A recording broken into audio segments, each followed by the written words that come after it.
Hello and welcome everyone. I'm Tom Bowley, Chief Market Strategist at earningsbeats.com, and this is Trading Places Live. It is Monday, August 31st, 2020, and I'm pre-recording this Trading Places Live for Tuesday, September 1st. Currently, futures are mixed, a little higher on the NASDAQ, a little bit lower on the Dow and S&P 500. Of course, that can all change overnight, but at least for now, does look like we'll get off to a mixed start in the morning. Let's go ahead and talk a little bit about what we're going to go over in this webinar or in this show. We've got the daily market recap, which we always like to get into, take a look at what happened on Monday. Then we'll get into talking technically. I'm going to go through some industry group relative strength, and then momentum sleepers. I think that it'll be a good time to go into that area of the market just to see, what stocks were previously leading the market, but maybe have pulled back. And we might have some better opportunities to get in. Not every stock's going up right now. There are plenty that pull back. We see lots of rotation. So we'll take a look at momentum sleepers. Then we'll get into the earnings spotlight. One company reporting after hours, really big one, Zoom Video Communications. This is probably the one that I was looking forward to the most. They absolutely just blew the numbers out of the water. We'll talk about that in a bit. And then we'll wrap up the show with 3 you must see. Before we get into any of that, though, I do want to point you to earningsbeats.com, where you can sign up, subscribe for our free Earnings Beats Digest newsletter. Comes out Mondays, Wednesdays, and Fridays, usually just before the market opens. Typically talking about earnings, relative strength, something along those lines, things that we use at Earnings Beats to try to help our members outperform the S&P 500. But simply type in your name, email address, hit that subscribe button, and we'll get you signed up. If you'd like to become a member at Earnings Beats, we'd love to have you. We do have a no-cost 30-day trial. You do pay $7 when you sign up, but we'll refund that to you within a week. So literally no cost for the first 30 days. And you can see our portfolios. We have absolutely blown the S&P 500 out of the water for the most part. Our model portfolio, which is our flagship, through Monday's close, now up 149.54%. And that is in just a little bit more than 21 months. We started this November 19th back in 2018, so it's not been 2 years yet. And already up 149.54%. S&P 500 over the same period, up 30% roughly. So a lot of outperformance there in our model portfolio. This quarter, which just began back on August 19th, you can see already we're up more than 6 percentage points above the S&P 500. So off to another great start this quarter. Love to have you come in, sign up for free, check out these portfolios. You can actually, if you're a member at StockCharts, if you're an extra member or above, you can download any of our chart lists right into your account. It takes literally 5-10 seconds. And you'll have, we have a chart list for each of our portfolios and several other chart lists. If you become a member, you can go in, take a look at our chart list page and see what you think there and download those chart lists and have them ready to go in your account. All right, let's move on to the daily market recap. I want to see what happened here on Monday. I can tell you that it was a bifurcated market. The NASDAQ once again showing leadership, move up here. We did get up on the NASDAQ to 11,775. The NASDAQ 100 is not showing here, but we had our first close ever today over 12,000. NASDAQ 100 doing exceptionally well. The S&P 500 and the Dow, though, both were lower today. The S&P had gone over 3,500, pulled back and literally closed right at that 3,500 level. The Dow, not too far now away from its all-time high, did pull back a couple hundred points to 28,430, but still above the 20-day moving average, above the 50-day moving average, and trending higher. The mid caps and the small caps clearly, again, underperformed. This has been kind of a norm for the small and mid cap stocks. Really, throughout the pandemic, we've seen a lot of underperformance, and they did it again on Monday. So closed out the month of August not doing too well. Great month of August for the NASDAQ and for the S&P and even the Dow. Little bit less in terms of relative strength on the mid caps and the small caps. They underperformed. Technology finished strong and was the leading sector on Monday. Utilities also gained a little bit of ground, and healthcare broke out again. So nice, after going sideways for a while, we got a nice breakout in healthcare. Biotechs, by the way, bouncing off their 20-week EMA, helped to lead that healthcare group higher. Energy down 2%. Very similar to mid caps, small caps, the underperformance there. Well, energy has really been one of the worst areas of the market. Down another 2%, back down to 35.65. Not too far away from key support around $34. We want to watch that pretty closely. And materials also down day, down 1.5%. So materials doing much better on a relative basis than energy, but at least on Monday did pull back. The 10-year Treasury yield, we've seen a nice bounce in the yield, but that's not been the case the last 2 days. Friday, we were down a bit, and then we kind of accelerated that move to the downside on Monday, with the 10-year Treasury yield falling almost 4 basis points back to 0.69%. We are still in this nice uptrend. We've tested the rising 20-day EMA now on multiple occasions. We'll see whether or not we can hold that as we go forward. But at least for a couple of days, we are pulling back, getting closer to that 20-day EMA. Now, if we fail, we've done it before. We saw the failure back in June. We saw the failure back in March. We saw the failure in May, where we would get up above the 20-day moving average and then simply lose it back to the downside. And the stock market continued to go higher. So failure here wouldn't necessarily mean that the market's going to come down, although we are moving into September. September historically is the worst month for the stock market, and volatility is picking up. I'm going to talk about that in just a bit, but volatility is definitely picking up, and I think that is probably one of the biggest red flags in the market right now. I'm a little nervous about it. I have mentioned recently I've been building a little bit more cash, a lot more cash, because of the volatility rising and because we're going into September. That combination makes me a little nervous. But short term, at least for now, the NASDAQ's holding up. As long as we continue to trade above rising 20-day EMAs, I wouldn't be overly concerned. But if we do see a big sell-off one day and we break down below that, we could be in for some more selling, especially with that volatility index rising. So keep that in mind. All right, moving on. How about we go in and take a look at industry groups' relative strength? So this is what I wanted to do for talking technically today. So I've got a chart list at Earnings Beats that I keep, which is all of the industry groups in terms of relative strength. So in other words, excuse me, if I pull up autos, I've got a chart that shows me autos relative to the S&P 500. So at the bottom of the chart, this is automobiles on an absolute basis, going straight up. I mean, this has been crazy. It's not Ford, it's not GM, it's Tesla. But anyway, you can see on a relative basis, this has been the strongest group in the market. I don't know if I've ever seen a weekly PMO, weekly relative PMO at 18, almost 19. I mean, that is crazy. That literally is straight up. Tesla, just a lot of momentum to the upside. It also is the most heavily shorted stock in the US in terms of dollar volume. So when you've got that combination of a stock that's beating estimates, it's already one of the strongest stocks, and then you get a short covering or a short squeeze on top of all of it. This is the result. So automobiles very, very strong, and they continue to be. So if we go back here, you can see that the action, this is the summary, and I like to look at this because it compares all of the various industry groups very quickly, and you can see the outperformance on on autos today, very, very strong, up over 10 percentage points higher. The computer hardware group, very strong as well. That's Apple. So you got Tesla and Apple, the two stocks that had the splits today. The market just absolutely loved the lower prices, everybody jumping in, and that was the reason we saw leadership in those two groups. Biotechs, this was an interesting one, and I wrote an article recently talking about how bullish I am on biotechs. Because biotechs came back down, this is a group that really for the past several weeks has not performed well. Look at this relative chart.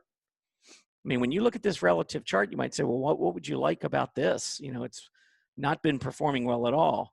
Well, the first thing you have to understand is that when an area of the market outperforms by an incredible amount for a period of time, sometimes you got to give it a little bit of room to the downside. It's still well above where it was.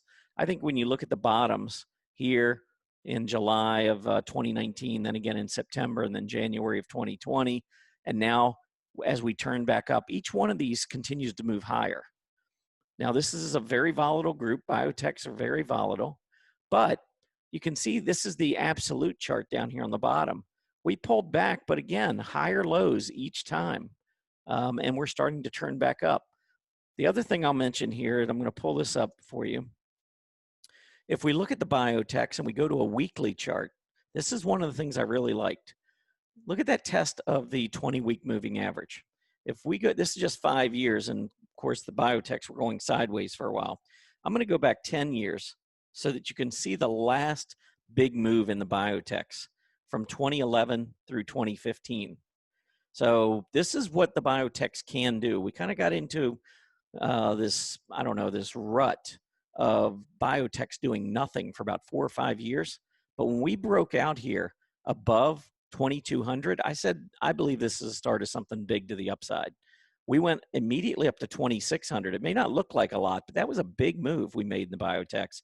Pulled back and just hit the 20-week moving average for the first time. We're bouncing. Look back here where we broke out. You see when we come down, we test that 20-week moving average. You see how we're bouncing? Bounced here, here, here, here, again, again, again, again. The rising 20-period moving average in a trending market is important to watch. So unless we have a negative divergence, which on the most recent price high, we had a higher PPO. There's no negative divergence here. So I'm looking for this move to start back up again. And I think we're going to have another pretty good sized rally in the biotechs. I think through the end of the year, this could be one of the strongest groups. And I know I said that a few months ago, a couple months ago, and it was one of the strongest, but it pulled back, it consolidated, money rotated out of it for a while. I think it's coming back in now. So biotechs are worth keeping a very close eye on. The other thing I'll point out on the biotechs, and the thing I was looking for, was a break above the 20-day moving average. So that was the 20-week. Long term, we came down, tested it, we're bouncing. Short term, on the daily chart, check out these lows below the 20-day moving average. And each time we came up to test it, we couldn't get through. Look what happened today on Monday. Came up and we closed above it. So we're bouncing on the long-term chart right where we need to. And now on the short-term daily chart, we're getting a breakout above that 20-day moving average. I would say at this point, a bottom's in. So I do not want to see the biotechs go back down below 23.10, 23.20, whatever it was. So we got about 4% to the downside, but I would look for biotechs to continue to push to the upside at this point.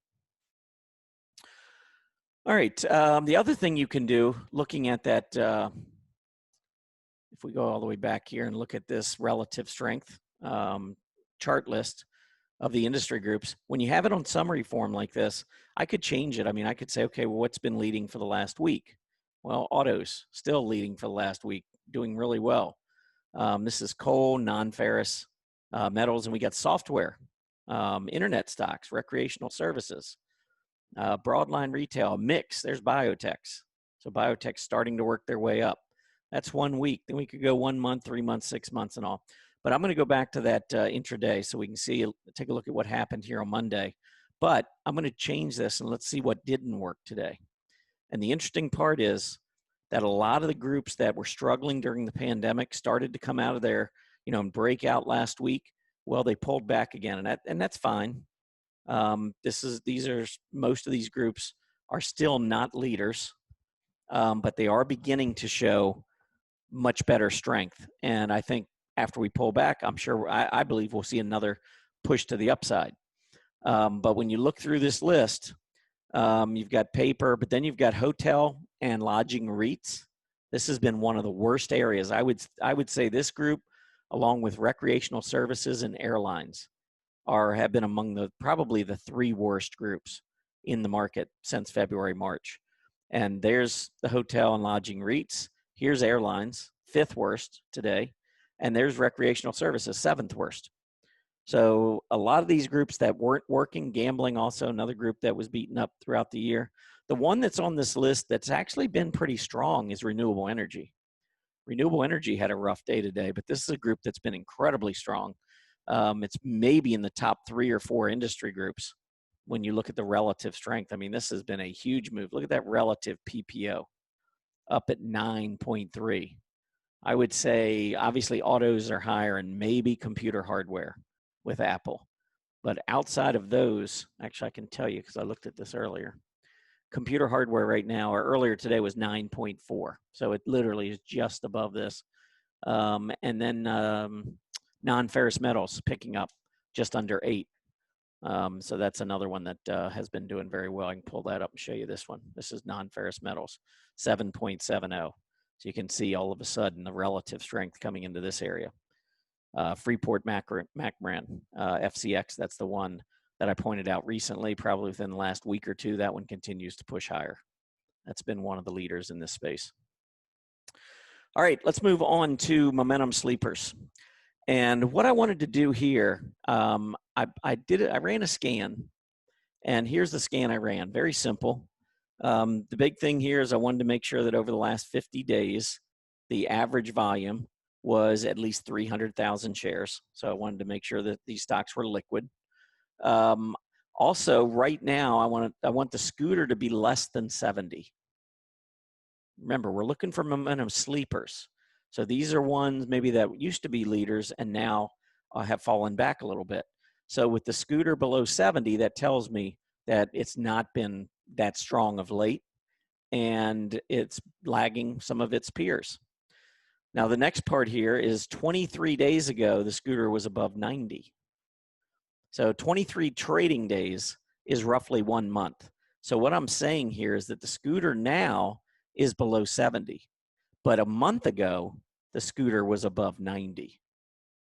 So, and the scooter, if you're not familiar with it, it's a StockCharts technical rank, just a mathematical formula comparing large cap stocks to other large cap stocks, mid caps to other mid caps, and so on. So, and it's just ranked from 0 to 99.9, 0.1 to 99.9. So the higher the scooter rank, the scooter score, the better a stock is versus its peers based on that mathematical formula. So anyway, this is the scooter used to be over 90, now it's less than 70. And then I just put in here that the closing price is greater than 5. I didn't want to look at penny stocks. So I ran that scan and it came out, and I'm going to pull up in candle glance form the stocks that were picked. And you can probably look at this and see why they were picked. I mean, here's a stock, AKBA, that for the last month, 2 months has been going down. So a month ago, it would have probably been up near its high. I could see where its scooter would have been above 90. But now it's been struggling, and now it's near this gap support area. APT, look at the last month, straight down.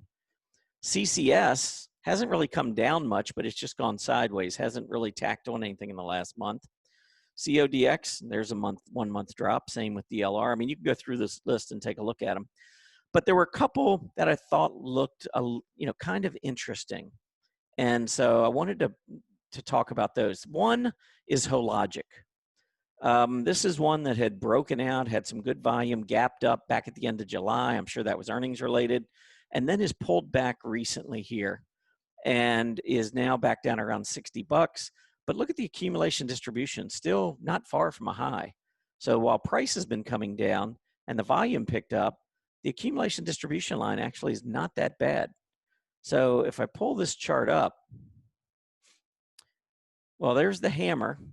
And if we pull it up on a relative basis, it is in the medical supply area. And medical supply, well, the stock relative to medical supplies has gone down. Medical supply is still just consolidating here, trying to get a breakout. But Hologic went back below the 50. And maybe what you might want to do with a stock like this is wait until it gets back up above the 50. In other words, as long as it's trading below the 50, maybe you just kind of let it be. But if it can close back up above the 50, then I might be interested in getting in. and put your stop in below these recent lows. So in other words, if it goes up over the 50 and then rolls back over and comes back down, sets a new low, I'd get out. Because that would be acting more like a downtrending stock. But in the meantime, I think this could be an opportunity. Volume's heavy, so we don't want to ignore that. That I would say it definitely is a bearish thing. But with the 8 million shares that traded just a few days ago, this would have been last Thursday, you can see the stock closed almost at its high that day. So yeah, there was probably a lot of stops being triggered intraday. The stock got down to 57.5 or thereabouts, but it came back up and closed near its high of the day, which was at 62.5. So I think there was a lot of accumulation that took place, and that's why the accumulation distribution line went up that day, even though the stock was down quite a bit. Now, since then, we've rolled back over a little bit. So again, maybe the safer play is to wait and see if we can get back up above that 50-day moving average.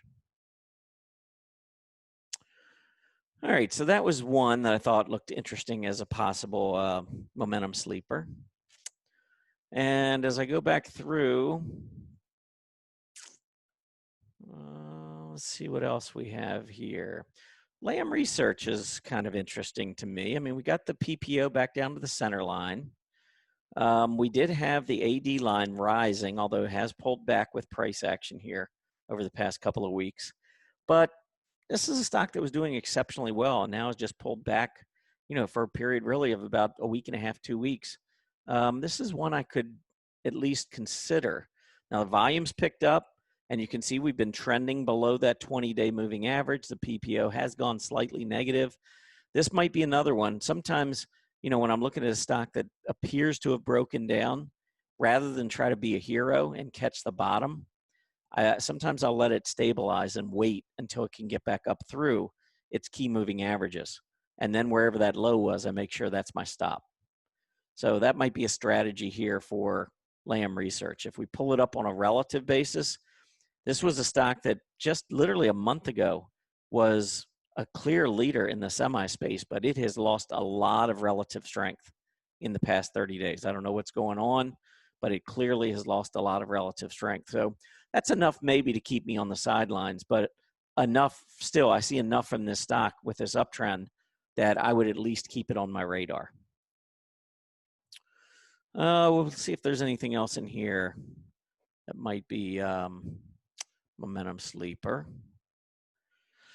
This Sprouts Farmer, let me go ahead and pull this one up here. Just looking at the others just to see if there's anything else that really stands out. I think that's kind of interesting there. AD line's pretty strong. Maybe we'll pull that one up too. But let's look at this Sprouts Farmers Market first. Now, kind of like I showed you the biotechs, how they were trading below the 20-day. See, every time we try to get through this 20, we fail. And there was a bearish engulfing candle that happened on Friday. Failure at the 20-day, back down again. This is one maybe to watch two things. Number one, obviously, when we get back up above the 20-day, that would be a positive. The other thing, though, is if we keep moving lower, we've got higher highs and higher lows that continue. This is a pretty big low because we've got a higher high, there's the low, and there's the next higher high. You don't want to start putting in lower lows. So I think as long as this low right here holds, I think we're still in this pattern of higher highs and higher lows. So let's watch about 22.25 to the downside. So either a breakout above the 20-day. What I would really like to see is maybe a false breakdown, maybe an intraday low around 21.75, come back up and close at 22.5. That to me could signal a bottom on Sprouts Farmers Market. So anyway, just a couple ways to look at that stock. It was a leader a month ago. It would have had its scooter above 90. Now it's down below 70. So this is one that, was $28 5 weeks ago. Now it's 23. Maybe we can get it down closer to 22.25, 22.5. That's what I would call a momentum sleeper. All right, let's look at this last one. One I'd be careful of here, by the way, is Thor. Thor Industries. This was a breakdown below this level here. We're below the moving averages. The PPO's gone negative. Look at the accumulation distribution's gone really red, 52-week low. price is nowhere near a 52-week low. This to me just looks like a lot of distribution taking place. And the fact that it's broken down and it's trading below its moving averages, I would want no part of this stock. Maybe it reverses, but this is one that I absolutely would not be trying to be a hero with. All right, now the last one I want to show you is Zynga. So let's pull Zynga up here. Zynga has got interesting support at about $8.75, $9. Since this huge move up May, June, you can see these pullbacks came back to $8.75, $9, and that's where we've been holding. Accumulation distribution, even though we've pulled back from 10 3/4 to $9, we're really not that far away from setting a new high on the accumulation distribution. So this is one definitely, if it were to break back up above that 20-day moving average, that could be a signal that the stock is starting to reverse out of this consolidation, maybe ready to make another run to the upside. All right, earnings. I want to talk a little bit about Zoom here just for a minute. The company came out after hours, just blew the numbers away. Market was expecting 45 cents. They came in at 92 cents. They've raised guidance, revenue, and earnings per share in the next quarter and in the next year. It was just literally a trifecta. They beat top bottom line. They've raised guidance, top and bottom line for the next quarter and for the next year.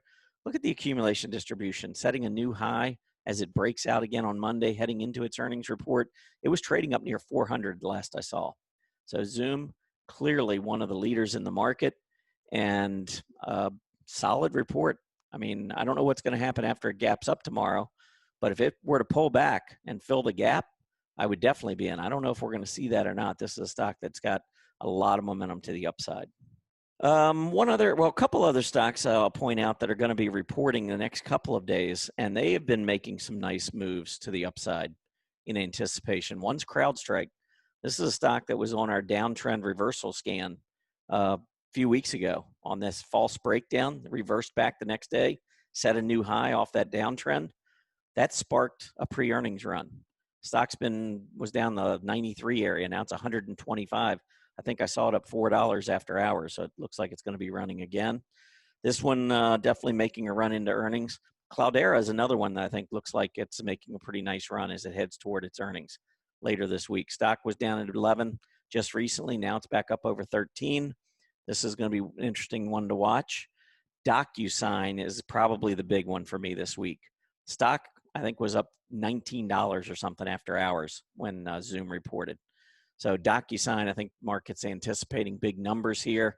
You can see accumulation distribution still strong. I think DocuSign will report strong numbers. The only question is how much of it is already built in. We'll find out in a couple days there. All right, let's move on to the three you must see and wrap up the show. I'm going to start off with Applied Materials. The main thing I wanted to point out here, because I like to use prior charts to just, one question I get, when do you sell? Do you see this false breakout above that prior high? Got up well above it intraday, failed, came back down below it. That usually is a sign to sell. So that was one reason I wanted to pull up Applied Materials. ALXN, this is Alexion Pharmaceuticals. ALXN here, see the downtrend line below the 20-day moving average? See that? Look at what happened when it got above the 20-day. So this is a stock that was doing pretty well. It held above that prior low, broke above the 20, and then started picking back up again. And then the last one I wanted to point out was Network Appliance. I think this stock is turning the corner. Accumulation distribution breaking out to new highs. The stock had a great reaction to its earnings. Look at the volume the last few days. And after gapping up and pulling back, held above the moving averages and broke out to new high. Watch that 49 area. Break above 49 on Network Appliance. And I think you're going to see the stock really move to the upside. All right, that's it for me today. Hope everybody has a great Tuesday. Zoom should get the market off to a good start, at least some of the NASDAQ stocks, and then we'll go from there. Everyone have a great day. Happy trading. Hey, Grayson Rose here with StockCharts. Thank you so much for watching. I hope you enjoyed that video. If you did, consider giving it a like down below, maybe leave us a comment, and if you're new to the channel, you can subscribe at the link up above. We're gonna bring you daily content from an incredible collection of technical analysts and financial experts.